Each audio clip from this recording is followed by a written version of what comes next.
Hello fellow traders. It's been quite a bit since the last update. Usually in this part of the trade there is a lot of waiting, kind of like what we went through with the last part, where we were going through let it float. Kind of let that sit for a while. Typically pairs can take a minute to get changed over in direction. Right now I'm not sure if we're entirely going to change direction, but it does look very promising. But in this video I wanted to talk about a couple of different options that I'm not going to use, but ones that you will have available to you in this type of situation. So as you've been following along, you've probably noticed that we waited here, we had a hedge, and we came down, took out our topmost position, and that left these two positions here by themselves. And then we had to add in here just to bring our break-even point down to about the middle, about 108, 107.8, 108. And we had to do that in order to bring our break-even down. If not, our break-even would still be up here. So one way or another, we kind of have to add down here. But if you were checking into the risk versus exposure and the hedging 101 part 2, and you may have noticed that we're back to a 0.3 long again.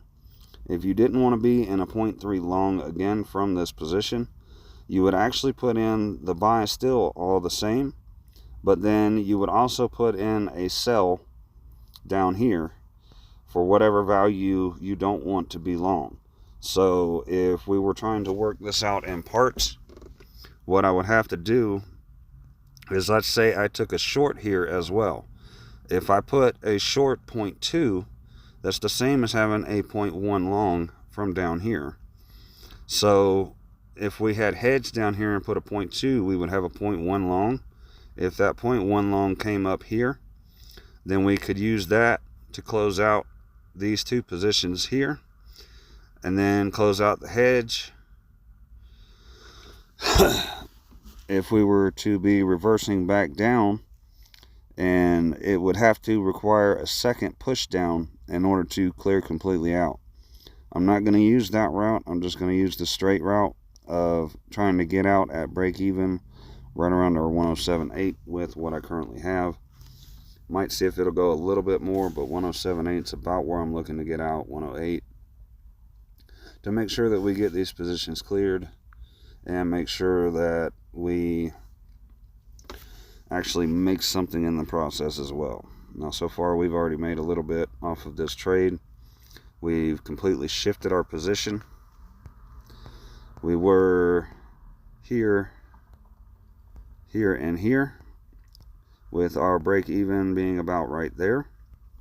Now we've taken that short, closed out the short, closed out the 0.05, took out the top part, put in our bottom trade, and that moves our break even down around here where I'm going to be looking to get out.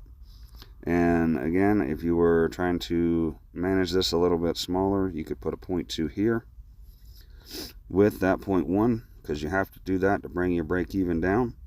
Once price came up here, use your longs to close out of all the longs, add in another short here, and then your break even for short would be here. But you would need a second push down in order to get out. So just a couple of different options. It'll be a little bit longer trade if we were to hedge down here. So I'm going to try not to hedge and see what we're doing. Trade has come back significantly, so we've kind of picked up about $140, $150 in drawdown just from that entry. So let's hold out just a little bit longer, see if we can't wind up somewhere in the 107.8s, and that will complete the trade. These other trades that I have going, I'm going to make a video about those. This is the brainless strategy that's long term. You just kind of fire away a few trades a day until you get up to about 18 to 22 pairs, and just manage it all the same as you would with this, but with much smaller sizes and without having to worry about hedging or getting severely over leveraged. So stay tuned for that video, and make sure to subscribe, leave a like on the video if you found some useful information, and we'll just have to wait this one out and see how much further we go. Hopefully this series will get concluded fairly soon. Try to finish this out in one move. If not, we'll manage out from there. We have several tools available. We have completely moved our position, so I mean, if we've completely moved our position, we should be able to do just about anything else. So we're just going to wait this out and see what other position, what other situations we can get from this, and hopefully it's just one move and out. But best laid plans always have their own little sayings, so maybe this will be a plan that works in our favor, but we'll just have to see. So for now, I'm going to wrap it up, and I'll catch you on the next one.